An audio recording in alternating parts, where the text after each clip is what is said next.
Un encuentro con su palabra, porque secase la hierba, marchitase la flor, mas la palabra de Dios permanece para siempre.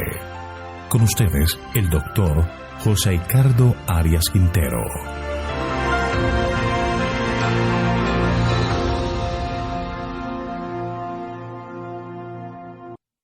Vamos a estudiar Ezequiel capítulo 3, el atalaya de Israel. Vamos a orar. Querido, eterno y bondadoso Dios, te alabamos, te exaltamos porque eres bueno y porque para siempre es tu misericordia. Gracias, Señor, por todas las bondades que tú nos das. Te pedimos en este momento que la gracia, el poder y la dirección de tu Espíritu sea sobre nosotros al estudiar tu palabra. Ayúdanos a entender y comprender el mensaje que tienes para nosotros.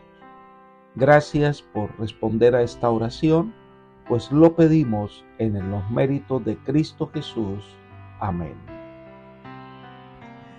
El capítulo 3 de Ezequiel es una continuación temática de la visión y el llamado al oficio de profeta que se desarrolla desde el capítulo 1. Se introduce el concepto del atalaya y sus responsabilidades y la experiencia del profeta mudo. Este es un capítulo con muchas lecciones para todos nosotros.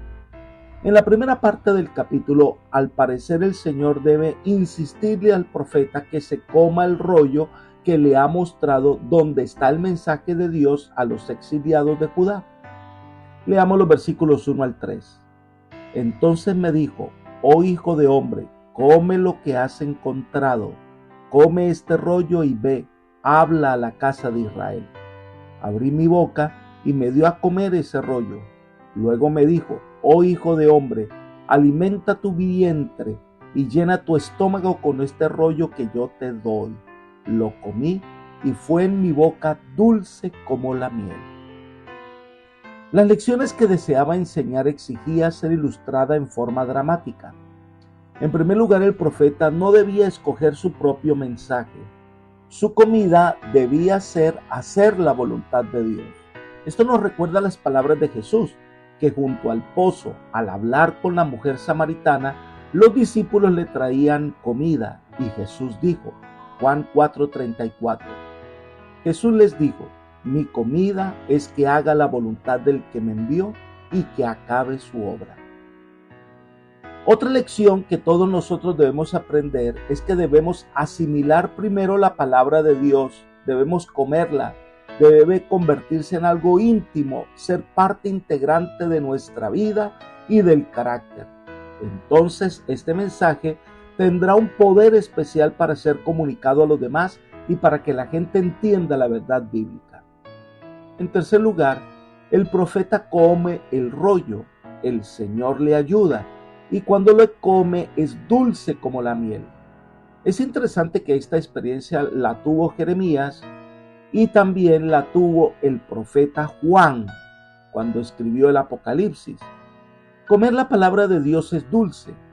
El llamado que el Señor hace al desarrollar un ministerio especial como el de la predicación de la palabra o al pastorado como le pasa al profeta es un comienzo dulce como la miel.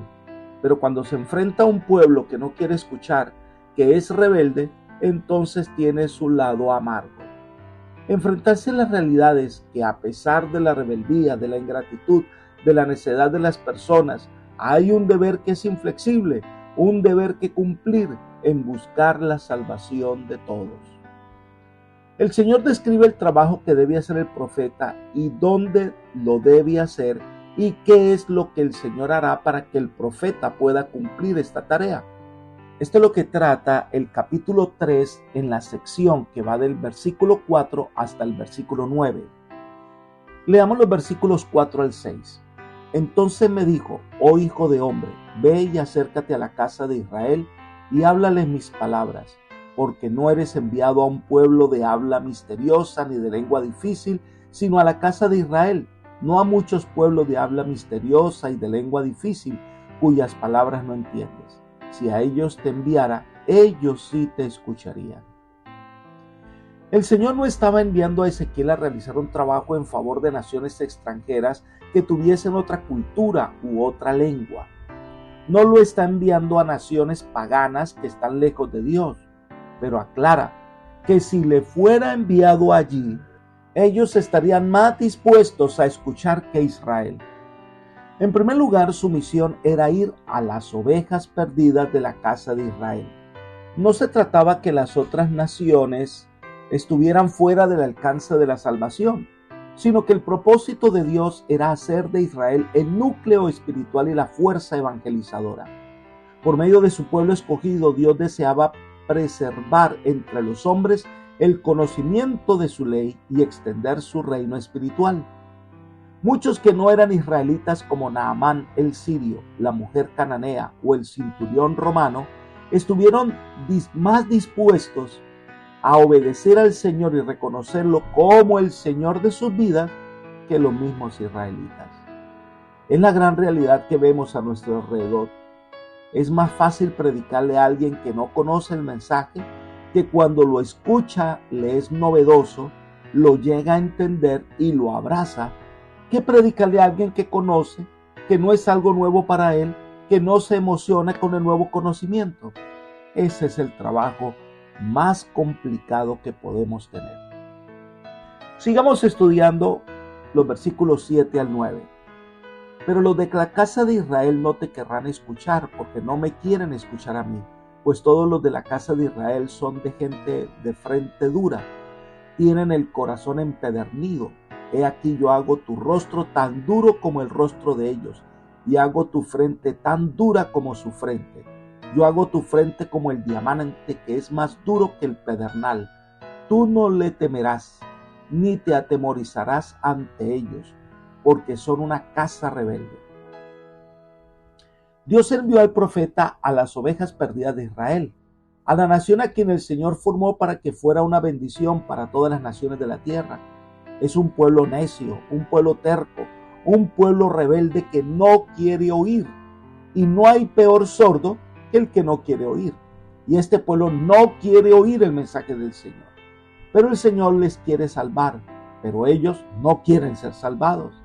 Ante la perspectiva de enseñar a este pueblo, el profeta se siente abrumado, se siente sin fuerzas para realizar la tarea. Entonces el Señor le dice: no les temas, ni tengas miedo delante de ellos, porque son casa rebelde. Y promete hacerle frente fuerte, es decir, que Dios lo hará mucho más duro que ellos y que Él prevalecerá contra ellos. Será fuerte como el diamante, es decir, como el esmeril. Nada podrá moverle. Cuando aprendemos a depender de Dios, a cumplir fielmente su voluntad, llegamos a ser inamovibles. Elena de White dice lo siguiente: la fe en el sacrificio expiatorio y la intercesión de Cristo nos mantendrán seguros e inamovibles en medio de las tentaciones que nos oprimen en la iglesia militante. Contemplemos la gloriosa esperanza que tenemos por delante y por la fe aferrémonos de ella. Exaltad a Jesús, página 325. Dios promete estar a nuestro lado, su fortaleza llegará a ser nuestra fortaleza, su gracia llenará nuestro corazón. Esto es lo que nos impulsa a obedecerle y cumplir la tarea encomendada. El siguiente comentario nos insta a seguir nuestro trabajo de predicación a pesar de la oposición. Ella escribió: en vista de esto, ¿cuál es el deber del mensajero de la verdad?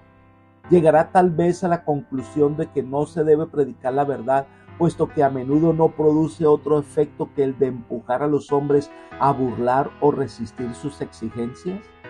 No. El hecho de que el testimonio de la palabra de Dios despierte oposición no le da motivo para callarlo, como no se lo dio a los reformadores anteriores. La confesión de fe que hicieron los santos y los mártires fue registrada para beneficio de las generaciones venideras. Los ejemplos vivos de santidad y de perseverante integridad llegaron hasta nosotros para inspirar valor a los que son llamados ahora a actuar como testigos de Dios. Recibieron gracia y verdad, no para sí solos, sino para que por intermedio de ellos el conocimiento de Dios iluminase la tierra. ¿Has dado luz a sus siervos en esta generación? En tal caso deben dejarla brillar para el mundo. Libro El conflicto de los siglos, página 512. El deber del Hijo de Dios es cumplir su tarea y dejar los resultados a Dios. En los versículos 10 al 15 le dice a Ezequiel cuál es la dinámica de su trabajo, cómo debía cumplir su tarea. Miremos los versículos 10 y 11. Me dijo: Hijo de hombre, toma en tu corazón todas mis palabras para que yo te diré y pon mucha atención. Luego ve y entra donde están los cautivos, los hijos de tu pueblo. Háblales y diles: así ha dicho el Señor, ya sea que escuchen o que dejen de escuchar. Pareciera que es una orden inversa, primero en el corazón, después con el oído. Es primero comer y después estar dispuesto a oír lo que tienen que comunicar. El deber de recibir el mensaje y debe compartirlo. No debe negarse a recibir y a declarar todo el consejo de Dios. Su deber es dar el mensaje claramente, así ellos no quieran oír. Versículos 12 al 15. El Espíritu me elevó y oí detrás de mí una voz de gran estruendo que decía: bendita sea la gloria de Jehová desde su lugar. Oí también el ruido de las alas de los seres vivientes al juntarse la una con la otra, y el ruido de las ruedas delante de ellos, y el ruido del gran estruendo. El Espíritu pues me elevó y me llevó, y yo fui, pero con gran amargura y lleno de indignación, mientras la mano de Jehová era fuerte sobre mí. Y vine a los cautivos de Tel Aviv, que moraban junto al río Quebar, y me senté junto a ellos. Allí durante 7 días permanecí atónito entre ellos. Aquí termina la fase inicial de la consagración del profeta a la función que el Señor le estaba encomendando, una función profética. Aún en espíritu, Ezequiel es alejado de la escena del trono de los seres vivientes y las ruedas. Al alejarse, oye detrás de sí el sonido de un gran estruendo. En otras versiones, el sonido de un terremoto. Es un sonido inteligible, una voz de alabanza.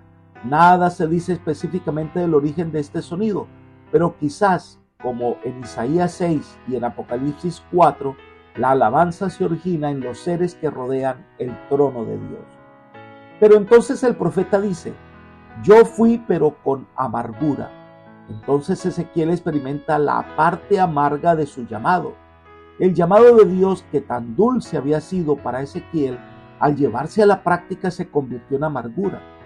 La indignación de Ezequiel pudo deberse en parte a los pecados de su pueblo, pero por encima de eso, la revelación de la dificultad insuperable de la tarea, el temor al fracaso y quizás también la conciencia de no ser apto, sin duda se sumaron para desanimar abrumadoramente al profeta.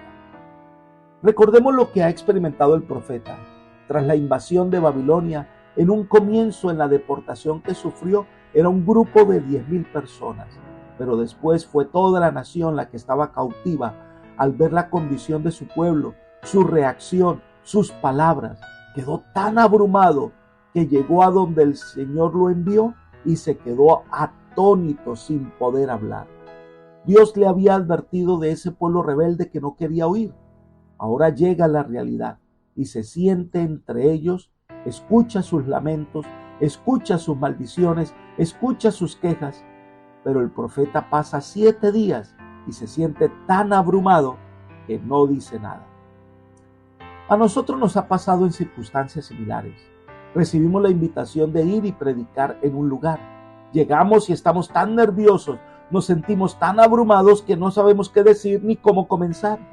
Es aquí cuando más cerca debemos estar de Dios, porque cuando no sepamos qué decir, el Señor pondrá palabras en nuestra boca.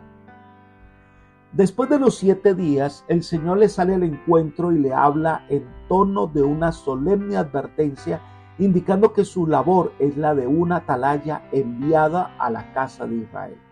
Esta es la sección del capítulo 3 de Ezequiel, que va del versículo 16 hasta el 21. Leamos los versículos 16 y 17. Aconteció que al cabo de 7 días que vino a mí palabra del Señor diciendo: Oh hijo de hombre, yo te he puesto como centinela para casa de Israel. Oirás pues las palabras de mi boca y las advertirás de mi parte. El Señor no contaba con la demora de Ezequiel de poder hablar a sus compatriotas. Entonces el Señor lo compara con una atalaya. La figura es la del centinela militar apostado en la torre de vigía, cuyo trabajo es advertir a la gente de peligros que se avecinan. La palabra describe las características especiales de la obra de Ezequiel. El profeta debía vigilar personalmente por las almas. Este tenía el deber de advertir a la nación sobre el peligro que se acercaba. La seguridad de la nación, la vida de las personas está bajo su responsabilidad. En otras palabras, Ezequiel, la vida y la salvación de estas personas es tu responsabilidad. No puedes permanecer callado. Debes proclamarles el mensaje del libro. Esta misma tarea es la que Dios le ha dado a cada uno de los hijos de Dios en esta época. Somos atalayas que debemos advertir al mundo, a quienes debemos impartir el mensaje de salvación.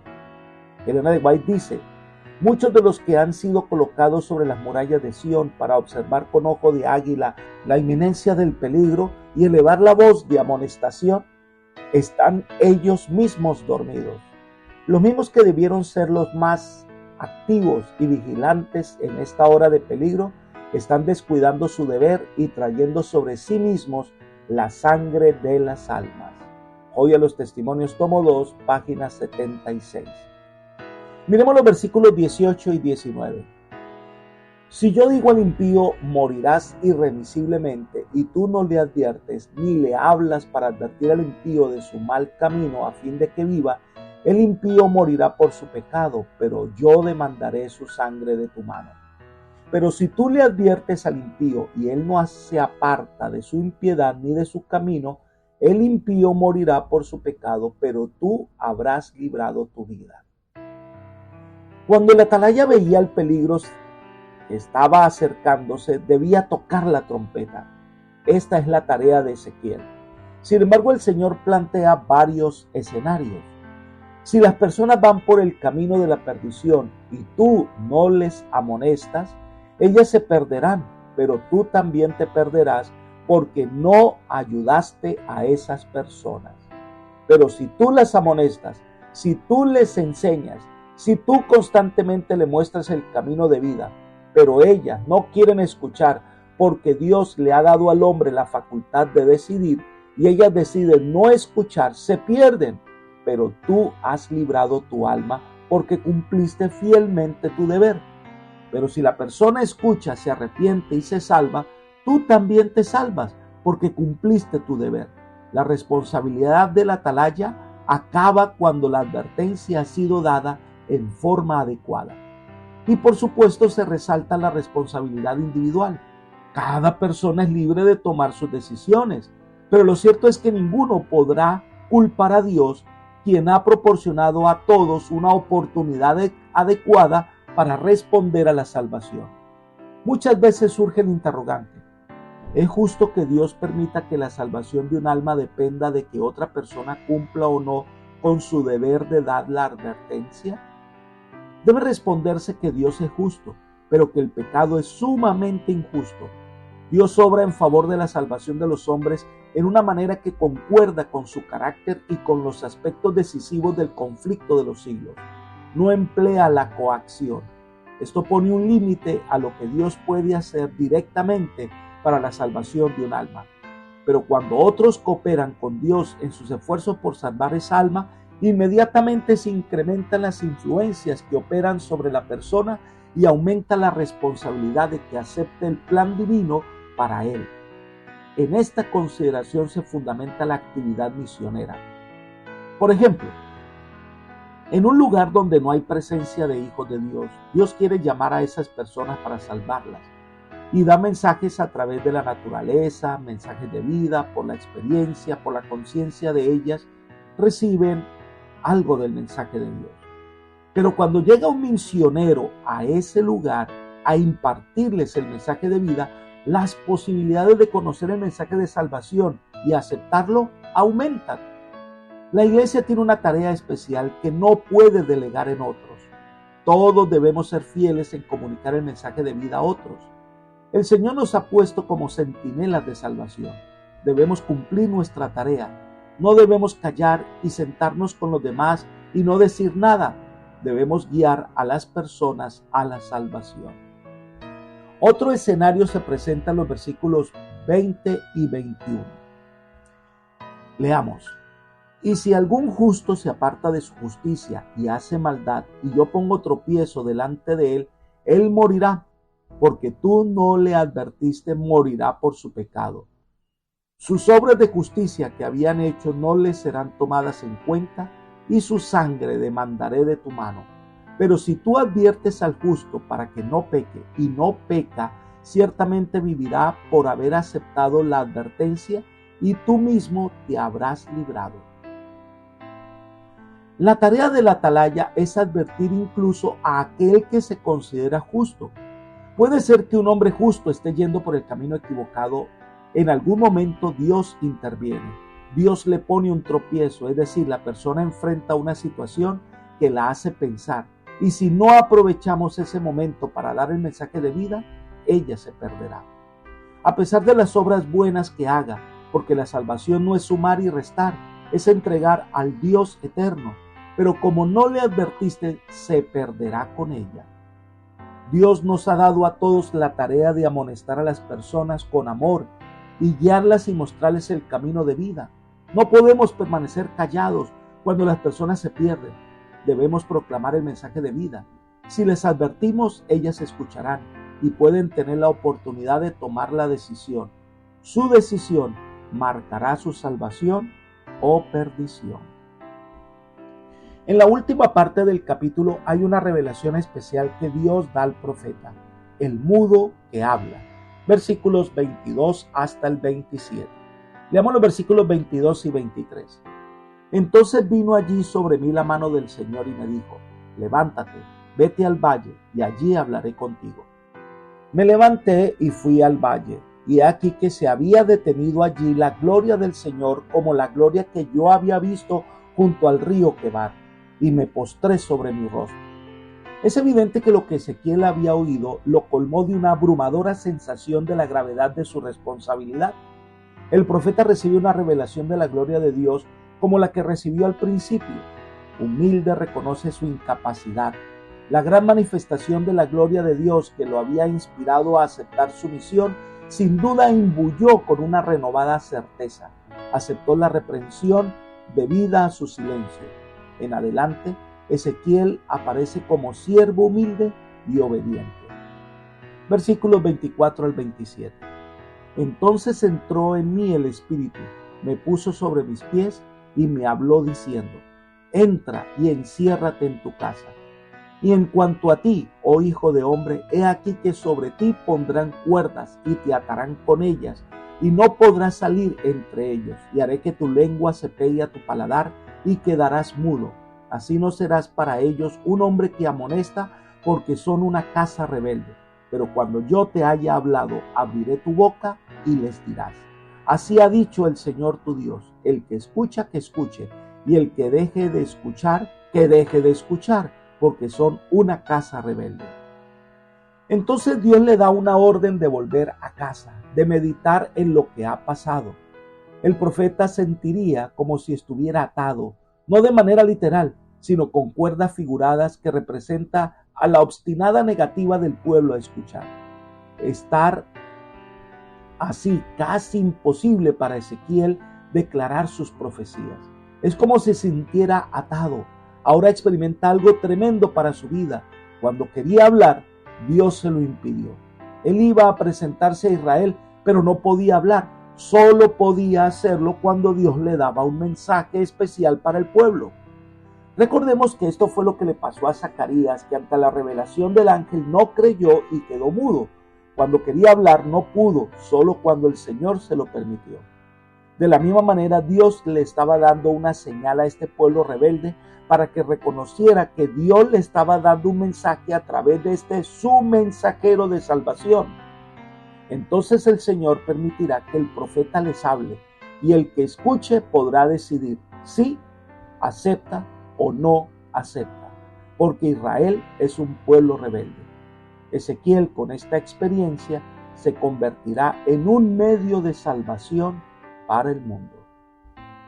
Apreciado amigo y hermano, hoy el Señor nos llama a convertirnos en atalayas para que las personas puedan conocer el amor de Dios. ¿Cómo debemos comunicar este mensaje? Con las palabras de Jesús, llenas de amor, de orientación y de verdad. Para ello necesitamos entonces mantener una relación viva con el Dios eterno. Es hacer de la palabra de Dios parte integral de nuestra vida. Es entregarnos totalmente al servicio del Señor con todo el corazón. Que el Señor hoy te bendiga y te guarde y te guíe por sendas de paz, es mi oración por ti. Amén.